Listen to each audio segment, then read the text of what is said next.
विद्यार्थियों, एमए उत्तरार्ध संस्कृत विषय के तृतीय प्रश्न पत्र वैकल्पिक के पाठ्यक्रम में नैषधीय चरितम का प्रथम सर्ग, जिसे अंतर्जालीय स्रोत के माध्यम से लिया जा रहा है, उसी क्रम में आज के इस व्याख्यान में आप सभी का हार्दिक स्वागत है।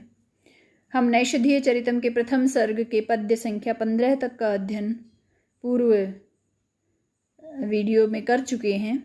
आज पद्य 16वें, 17वें, 18वें का अध्ययन करेंगे। 16वां पद्य।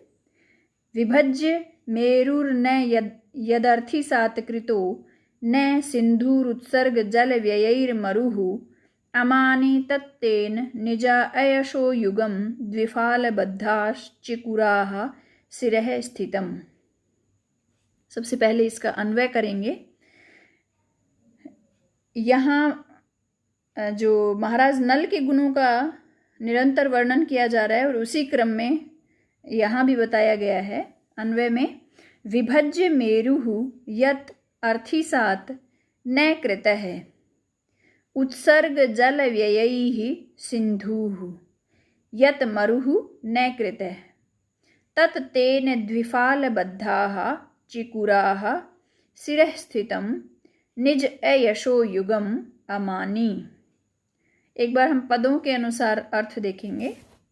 विभज्य विभाग करके या बांट कर या खंड खंड करके, मेरुः सुमेरु पर्वत, यत जिस कारण से, अर्थिसात याचकों के अधीन, कृतः कर दिया गया। न पहले ही आ चुका है, न कृतः नहीं किया गया। या कहें कि विभज्य मेरुः यानी मेरु पर्वत को बांट करके, यत जिस कारण से, अर्थिसात न कृतः याचकों के अधीन नहीं किया गया,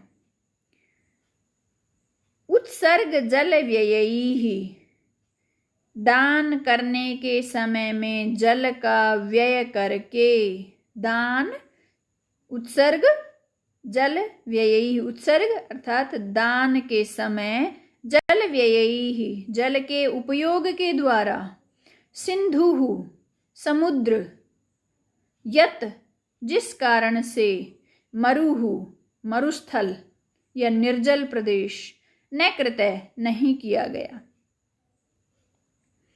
तत्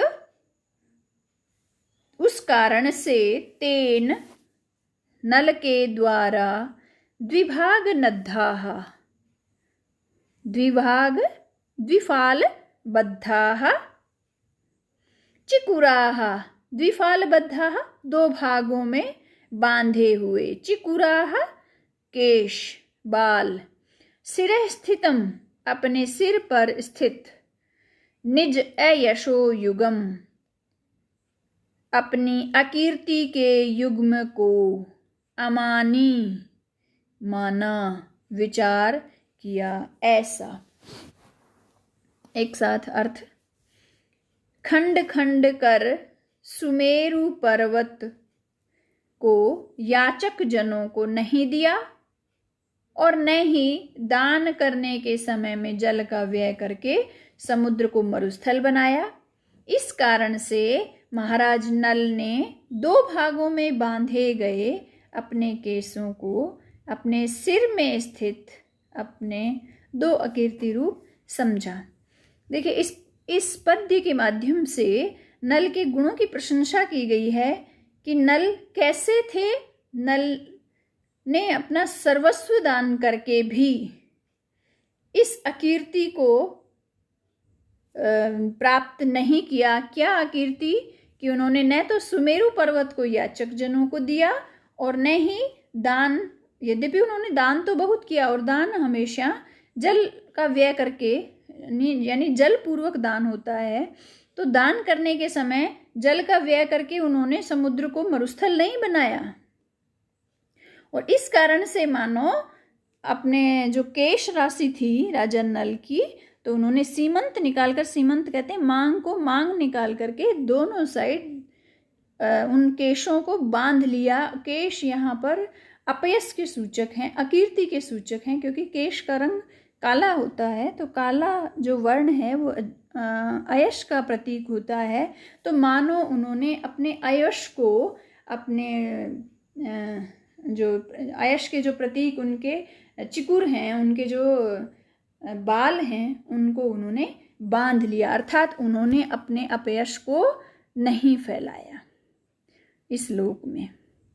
और जो प्रारंभिक चरण हैं उनमें ये बताया गया है कि उन्होंने न तो मेरू पर्वत को विभाजित किया है और न ही उन्होंने दान के समय जल का व्यय करके, जल को खर्च करके सिंधु समुद्र को उन्होंने मरुस्थल बनाया, अर्थात उसका भी उन्होंने अपव्यय नहीं किया। तो यहाँ पर ये कहना चाहते हैं कि राजा नल ने संपूर्ण दान करके भी अपने अपयश को नहीं फैलने दिया। टिप्पणियों में बताएंगे विभज्य, यहाँ विभज्त्वा उसको ल्यप हुआ है आदेश, और अर्थी साथ अर्थधीन है। मरुहु समानौ मरुधन्वानौ, ये अमरकोश में इसके पर्यायवाची आए हैं। द्विफाल बद्धाः द्वयोः फालयोः बाधाः।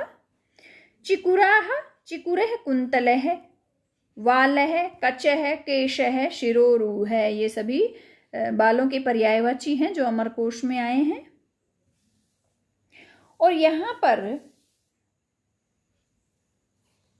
मेरु और मरु, इन दोनों अप्रस्तुत पदों की कर्मता से संबंध होने से तुल्य योगिता अलंकार है, जिसका लक्षण है पदार्थानां प्रस्तुतानां अन्येषां वा यदा भवेत् एक धर्माभिसंबंध है स्यात् तदा तुल्य योगिता।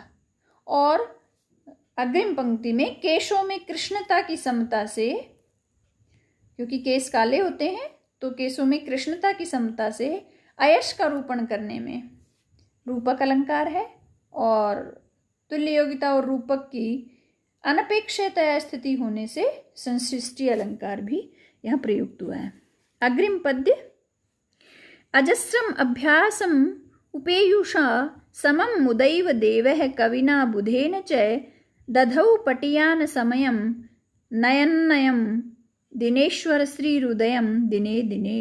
इसका अन्वय है पटियान दिनेश्वर श्री अयम देवः अजस्रम अभ्यासम उपेयुषा कविना बुधेन च समम मुदा एव समयम नयन दिने दिने उदयम दधौ।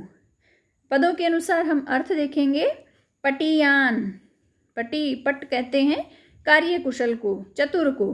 कार्य कुशल दिनेश्वर श्री, दिनेश्वर कहते हैं दिन के स्वामी सूर्य, श्री सूर्य के समान तेज वाले।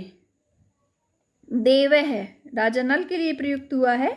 अजस्रम निरंतर, अभ्यासम समीप, उपेयुषा प्राप्त हुए, कविना काव्य को रचने वाला, या दूसरा अर्थ यहाँ पर शुक्र भी लिया है।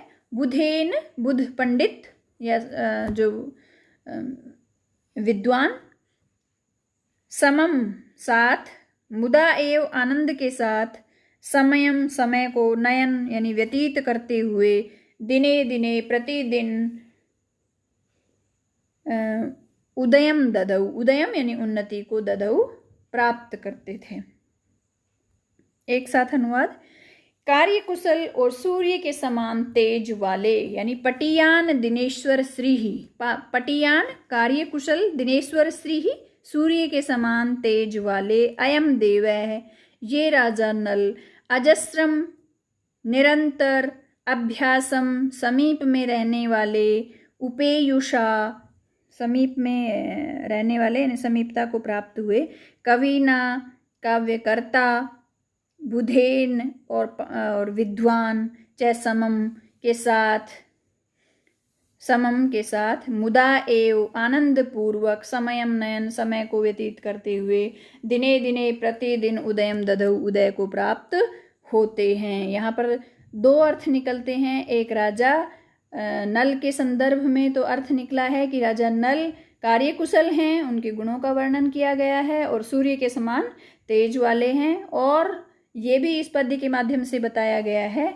कि वो राजा नल किसके साथ संगति रखते हैं, कवि और विद्वानों के साथ, और निरंतर उन्नति को प्राप्त करते रहते हैं। यहाँ ये जो उपमा दी गई है उसमें ये भी कहा गया, ऐसा भी इसमें एक अर्थ निकलता है कि जो बुध और शुक्र हैं ये पूर्वोत्तरवर्ती ग्रह हैं, जो हमेशा, यानी सूर्य पूर्व में उदित होता है और उसके पश्चात ये पूर्वोत्तरवर्ती ग्रहों के साथ सूर्य निरंतर इनके साथ रहते हुए उन्नति को जैसे प्राप्त करता है, उसी प्रकार नल भी, यहाँ पर नल भी कवि और बुध यानी विद्वान, काव्यकर्ता, कवि का दूसरा अर्थ सूर्य के संदर्भ में शुक्र है, और बुधेन, बुध सूर्य के अर्थ संदर्भ में बुधेन का अर्थ शुक्र है, और नल के संदर्भ में बुध का अर्थ विद्वान है।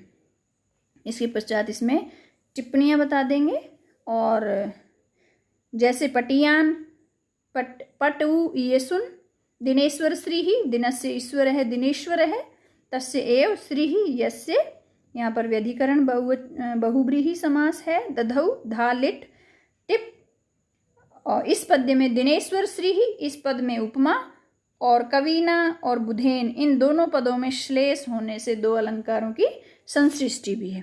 इसके पश्चात अग्रिम पद्य, अधो विधानात् कमल प्रवालयोः शिरः सुधानाद् अखिल क्षमा भुजाम पुरेदम ऊर्ध्वं भवतीति वेधसा पदम किमस्यंकितम ऊर्ध्व रेखया।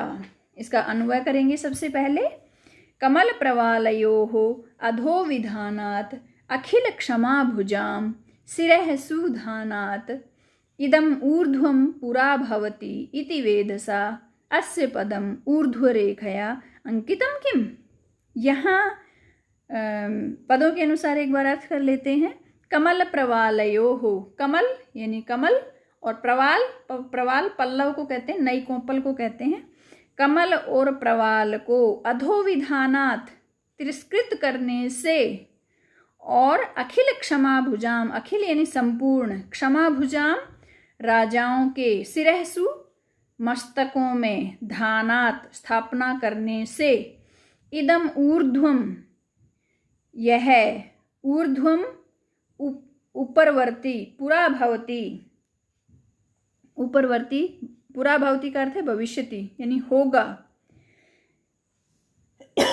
सॉरी, इति वेधसा इस प्रकार, वेधसा ब्रह्मा के द्वारा, अस्य यानी इस राजा नल के, पदम यानी चरणों को, ऊर्ध्व रेखया उच्च रेखा से, अंकितम किम क्या अंकित किया गया है।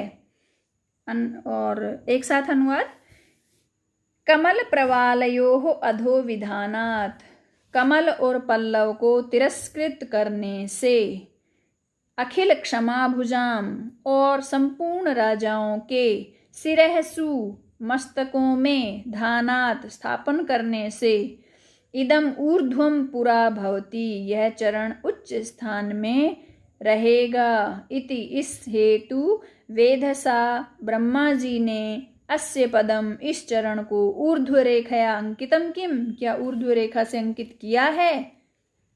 तो यहाँ पर क्या बताया गया है इस पद्य के माध्यम से कि राजा नल सौंदर्यशाली हैं एवं शुभ लक्षणों से संपन्न उनका चरण है। तो जो शुभ लक्षणों से ऊर्ध्व रेखा, पदों में ऊर्ध्व रेखा होना शुभ संकल्प, शुभ लक्षण माना जाता है। तो ऐसा इस पद्य के माध्यम से बताया गया है कि मानो राजा नल के पदों में जो ऊर्ध्व रेखा ब्रह्मा जी के द्वारा स्थापित की गई हैं, उन ऊर्ध्व रेखा से युक्त इनके जो चरण हैं वो शुभ लक्षण से युक्त हैं और राजा नल सौंदर्यशाली भी हैं। इस पद्य में, इस पद्य का ये तात्पर्य है। और यहाँ कमल प्रवालयोः कमलं च प्रवालश्च तयोः द्वंद्व अखिल क्षमा भुजाम क्षमा भुज क्विप धानात धा ल्युट ङसी पुरा भवती, भू धातु से पुरा पद के योग में भविष्यत काल में लट ऊर्ध्व रेखया, भविष्यत काल में यावत पुरा निपातयोर लट, इस पुरा को प्रयुक्त किया गया है। और इस पद्य में उत्प्रेक्षा अलंकार है। आज के व्याख्यान में इतना ही। इसके पश्चात हम अग्रिम पद्यों का अध्ययन करेंगे। तो एक बार इन तीनों पदों को शॉर्ट में देख लेते हैं।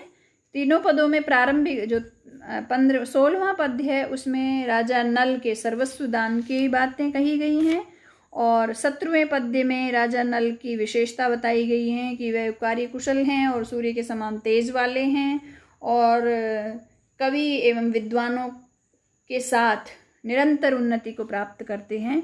और इसके पश्चात 18वें पद्य में ये बताया गया है कि राजा नल सौंदर्यशाली हैं एवं शुभ लक्षणों से युक्त हैं। इसके पश्चात अग्रिम व्याख्यान में अग्रिम पद्यों का अध्ययन करेंगे।